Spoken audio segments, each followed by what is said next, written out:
Hello दोस्तों, नमस्कार। स्वागत है आप सभी का अभी स्टडी पॉइंट 92 में। दोस्तों, आज हम SSC GD previous year question. आपसे एक विशेष रिक्वेस्ट है कि प्लीज़ दोस्तों थोड़ा वीडियो लाइक कर दिया करें और सब्सक्राइब भी कर लें और प्लीज़ थोड़ा सपोर्ट करें। तो चलिए दोस्तों स्टार्ट करते हैं। पहला क्वेश्चन आपका, जैन धर्म के 24वें और अंतिम तीर्थंकर वर्धमान महावीर का जन्म 6ठी शताब्दी ईसा पूर्व में कहाँ हुआ था? बिहार में, आंध्र प्रदेश में, महाराष्ट्र में, तमिलनाडु। तो इसका सही जवाब हो जाएगा बिहार। देख लेते हैं दोस्तों, जैन धर्म के 24वें तीर्थंकर महावीर स्वामी का जन्म 540 ईसा पूर्व बिहार के कुंडल ग्राम में हुआ था तथा मृत्यु 468 ईसा पूर्व पावापुरी राजगीर में हुआ था। जैन धर्म के प्रथम तीर्थंकर ऋषभदेव, 23वें तीर्थंकर पार्श्वनाथ। जैन धर्म के त्रिरत्न सम्यक दर्शन, सम्यक ज्ञान, सम्यक आचरण। अगले क्वेश्चन चलते हैं दोस्तों। क्वेश्चन है दोस्तों, सोवियत संघ किस वर्ष टूटा था?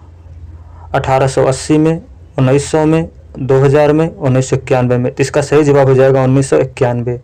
देख लेते हैं दोस्तों, सोवियत संघ 26 दिसंबर 1991 को टूटा था। विघटन के पूर्व मिखाइल गोर्बाचेव सोवियत संघ के राष्ट्रपति थे। सोवियत संघ के विघटन से शीत युद्ध की समाप्ति हुई। अगले क्वेश्चन चलते हैं दोस्तों। क्वेश्चन दोस्तों, बास्तिल जेल पर जनता के हमले ने कौन सी घटना का जन्म दिया? फ्रांस की क्रांति, सोवियत संघ का विघटन, रूसी क्रांति, जार का पतन। तो इसका सही जवाब हो जाएगा फ्रांस की क्रांति। देख लेते हैं दोस्तों,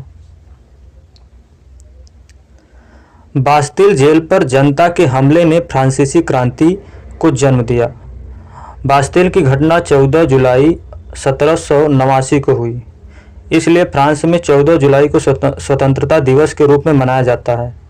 रूस की क्रांति 1917 में हुई थी, उसी के द्वारा जार का पतन हुआ। अगले क्वेश्चन चलते हैं दोस्तों। क्वेश्चन है दोस्तों, किसको लाइट ऑफ एशिया के रूप में जाना जाता है? रूमी को, बुद्ध को, गांधी को, स्वामी विवेकानंद को। तो इसका सही जवाब हो जाएगा बुद्ध को। देख लेते हैं दोस्तों, गौतम बुद्ध को लाइट ऑफ एशिया के रूप में जाना जाता है। इन्हीं के जीवन पर एडविन अर्नाल्ड ने द लाइट ऑफ एशिया पुस्तक की रचना की। गांधी जी को अर्धनग्न फकीर की संज्ञा विंसेंट चर्चिल ने दी थी। अगले क्वेश्चन चलते हैं दोस्तों। क्वेश्चन है, निम्नलिखित में से कौन से स्थल पर 1920 में भारतीय राष्ट्रीय कांग्रेस की बैठक हुई? तिरुवनंतपुरम, मुंबई, नागपुर, त्रिपुरा। इसका सही जवाब हो जाएगा नागपुर। देख लेते हैं दोस्तों, नागपुर में 1920 में भारतीय राष्ट्रीय कांग्रेस की बैठक हुई थी। इसकी अध्यक्षता लाला लाजपत राय ने की थी। इस अधिवेशन में कांग्रेस के संविधान में परिवर्तन किया गया था। अगले क्वेश्चन चलते हैं दोस्तों। श्रीलंका में गृह युद्ध कब समाप्त हुआ? 2001 में, 1909 में, 2009 में, 1800 में। इसका सही जवाब हो जाएगा 2009। देख लेते हैं दोस्तों, श्रीलंका की सरकार ने 18 मई 2009 को गृह युद्ध समाप्त किया था। यह गृह युद्ध मुख्य रूप से इस द्वीपीय राष्ट्र के उत्तरी और पूर्वी क्षेत्रों में लड़ा गया था, जिसमें कम से कम 1 लाख लोग मारे गए। अगले क्वेश्चन चलते दोस्तों। जीन जैकस रूसो एक प्रसिद्ध थे, चित्रकार थे, चिंतक थे, सम्राट थे, चिकित्सक थे। तो इसका सही जवाब हो जाएगा चिंतक। देख लेते हैं दोस्तों, जीन जैकस रूसो एक चिंतक थे। इन्होंने सामाजिक समझौता का सिद्धांत दिया। अगले क्वेश्चन चलते दोस्तों। क्वेश्चन है दोस्तों, अगस्त 1858 में ब्रिटिश संसद ने एक अधिनियम पारित किया जिसने कंपनी के शासन को समाप्त कर दिया। इसे कौन सा अधिनियम एक्ट कहा गया? फोर्ट विलियम एक्ट, भारत सरकार अधिनियम, भारतीय न्यास अधिनियम, कंपनी अधिनियम। तो इसका सही जवाब हो जाएगा भारत सरकार अधिनियम। देख लेते हैं दोस्तों, 1 अगस्त 1858 में ब्रिटिश संसद द्वारा पारित अधिनियम जिसने कंपनी के शासन को कर दिया।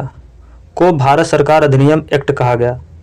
इस अधिनियम के द्वारा भारत के गवर्नर जनरल को वायसराय कहा जाने लगा। अगले क्वेश्चन चलते हैं दोस्तों। क्वेश्चन है दोस्तों, बनारस हिंदू विश्वविद्यालय की स्थापना किसने की? सर सैयद मोहम्मद ने, बाल गंगाधर तिलक ने, जवाहरलाल नेहरू ने, पंडित मदन मोहन मालवीय ने। तो इसका सही जवाब हो जाएगा पंडित मदन मोहन मालवीय ने। देख लेते हैं दोस्तों। बनारस हिंदू विश्वविद्यालय की स्थापना पंडित मदन मोहन मालवीय ने सन 1916 में की थी। इसकी स्थापना के समय भारत के गवर्नर जनरल लॉर्ड हार्डिंग थे। सर सैयद अहमद खान ने 1875 में ओरिएंटल कॉलेज की स्थापना की थी। अगले क्वेश्चन चलते हैं दोस्तों। क्वेश्चन है दोस्तों, 5 मार्च 1931 को संवैधानिक सुधारों की शर्तों पर बातचीत करने के लिए भारतीय राष्ट्रीय कांग्रेस की ओर से मोहनदास करमचंद गांधी ने किसके साथ उच्च स्तरीय आधिकारिक बैठक में भाग लिया? Lord Kline, Lord Irwin, Lord Curzon, Lord Ripon. इसका सही जवाब हो जाएगा इरविन। देख लेते हैं दोस्तों। 5 मार्च 1931 को संवैधानिक सुधारों की शर्तों पर बातचीत करने के लिए भारतीय राष्ट्रीय कांग्रेस की ओर से मोहनदास करमचंद गांधी ने लॉर्ड इरविन के साथ उच्च स्तरीय आधिकारिक बैठक में भाग लिया। 5 मार्च 1931 की इस बैठक को गांधी इरविन समझौता कहा जाता है। अगले क्वेश्चन चलते दोस्तों। क्वेश्चन है दोस्तों, सत्य के प्रयोग my experiment with the truth की आत्मकथा है किसकी है? एपीजे अब्दुल कलाम की, महात्मा गांधी की, जवाहरलाल नेहरू की, नरेंद्र मोदी की। तो इसका सही जवाब हो जाएगा महात्मा गांधी। देख लेते हैं दोस्तों। सत्य के साथ प्रयोग महात्मा गांधी की आत्मकथा है। जवाहरलाल नेहरू की आत्मकथा का नाम टूवर्ड फ्रीडम है। एपीजे अब्दुल कलाम की आत्मकथा का नाम विंग्स ऑफ फायर है। अगले क्वेश्चन चलते दोस्तों। क्वेश्चन है दोस्तों, हवा महल कौन से शहर में स्थित है? दिल्ली में, जयपुर में, आगरा में, गुजरात में। तो इसका सही जवाब हो जाएगा जयपुर। देख लेते हैं दोस्तों। हवा महल जयपुर राजस्थान में स्थित है, दिल्ली में लाल किला स्थित है, आगरा में ताजमहल स्थित है। अगले क्वेश्चन चलते हैं दोस्तों। क्वेश्चन है दोस्तों, गांधी इरविन समझौता भारत के निम्नलिखित में से किस आंदोलन से संबंधित था? सविनय अवज्ञा आंदोलन, भारत छोड़ो आंदोलन, रोलेट आंदोलन, असहयोग आंदोलन। तो इसका सही जवाब हो जाएगा सविनय अवज्ञा आंदोलन। देख लेते हैं दोस्तों। गांधी इरविन समझौता भारत के सविनय अवज्ञा आंदोलन से संबंधित है। गांधी इरविन समझौता 5 मार्च 1931 को हुआ था। रोलेट एक्ट 26 जनवरी 1919 को पास हुआ था। असहयोग आंदोलन 1 अगस्त 1920 को शुरू हुआ। अगले क्वेश्चन चलते दोस्तों। निम्नलिखित में से कौन फ्रांसीसी क्रांति के सिद्धांत से प्रेरित था? इनमें से कौन फ्रांसीसी क्रांति के सिद्धांत से प्रेरित था? बताइए। टीपू सुल्तान, अरविंद घोष, बदरुद्दीन तैयब जी, एनी बेसेंट। इसका सही जवाब हो जाएगा टीपू सुल्तान। देख लेते हैं दोस्तों। टीपू सुल्तान फ्रांसीसी क्रांति के आदर्शों से प्रेरित थे। बदरुद्दीन तैयब जी ने कांग्रेस के तीसरे अधिवेशन की अध्यक्षता की थी। एनी बेसेंट कांग्रेस की पहली महिला अध्यक्ष 1917 में बनी थी। अगले क्वेश्चन चलते दोस्तों। ब्रह्म समाज की स्थापना किसकी सबसे बड़ी उपलब्धि था? स्वामी विवेकानंद की, राजा राम मोहन राय की, भीमराव अंबेडकर की, अरविंद घोष की। तो इसका सही जवाब हो जाएगा राजा राम मोहन राय। देख लेते हैं दोस्तों। ब्रह्म समाज की स्थापना राजा राम मोहन राय ने 20 अगस्त 1828 में कोलकाता में की थी। स्वामी विवेकानंद ने रामकृष्ण मिशन की स्थापना की थी। अगले क्वेश्चन चलते दोस्तों। क्वेश्चन है दोस्तों, भारत के मशहूर शहनाई वादक हैं कौन है? लतीफ़ खान, हरिप्रसाद, बिस्मिल्लाह खान, रविशंकर। इसका सही जवाब हो जाएगा बिस्मिल्लाह खान। देख लेते हैं दोस्तों। बिस्मिल्लाह खान भारत के मशहूर शहनाई वादक हैं। लतीफ़ खान मशहूर सारंगी वादक हैं और रविशंकर सितार वादक हैं। अगले क्वेश्चन चलते दोस्तों। क्वेश्चन है दोस्तों आपका, प्लासी का युद्ध कौन से वर्ष में लड़ा गया? 1900 में, 1757 में, 1857 में, 1957 में। तो इसका सही जवाब हो जाएगा 1757। देख लेते हैं दोस्तों। प्लासी का युद्ध 1757 में लड़ा गया था। यह युद्ध अंग्रेज और बंगाल के नवाब सिराजुद्दौला के बीच लड़ा गया। अगले क्वेश्चन चलते हैं दोस्तों। भारत का लौह पुरुष किसको कहा जाता है? बाल गंगाधर तिलक को, नेहरू को, मोहनदास करमचंद गांधी को, सरदार वल्लभ भाई पटेल को। तो इसका सही जवाब हो जाएगा वल्लभ भाई पटेल। देख लेते हैं दोस्तों। वल्लभ भाई पटेल को भारत का लौह पुरुष कहा जाता है।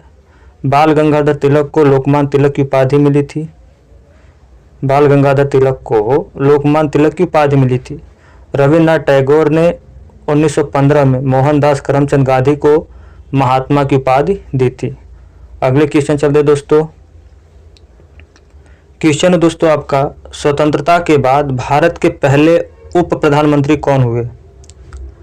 सरदार वल्लभ भाई पटेल, मोरारजी देसाई, जगजीवन राम, चरण सिंह यानी चौधरी चरण सिंह।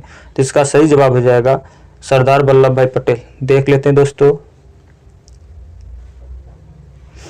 स्वतंत्रता के बाद भारत के पहले उप प्रधानमंत्री सरदार वल्लभ भाई पटेल बने थे। मोरारजी देसाई भारत के स्वतंत्रता सेनानी और देश के चौथे प्रधानमंत्री थे। जगजीवन राम भारत के प्रथम दलित उप प्रधानमंत्री थे और चौधरी चरण सिंह भारत के 5वें प्रधानमंत्री थे। अगले क्वेश्चन चलते हैं दोस्तों। क्वेश्चन दोस्तों, 1793 में जमींदारी प्रणाली किसके द्वारा शुरू की गई थी? कर्जन के द्वारा, कॉर्नवालिस के द्वारा, क्लाइव के द्वारा, क्लिंट के द्वारा। तो इसका सही जवाब हो जाएगा कॉर्नवालिस। देख लेते हैं दोस्तों।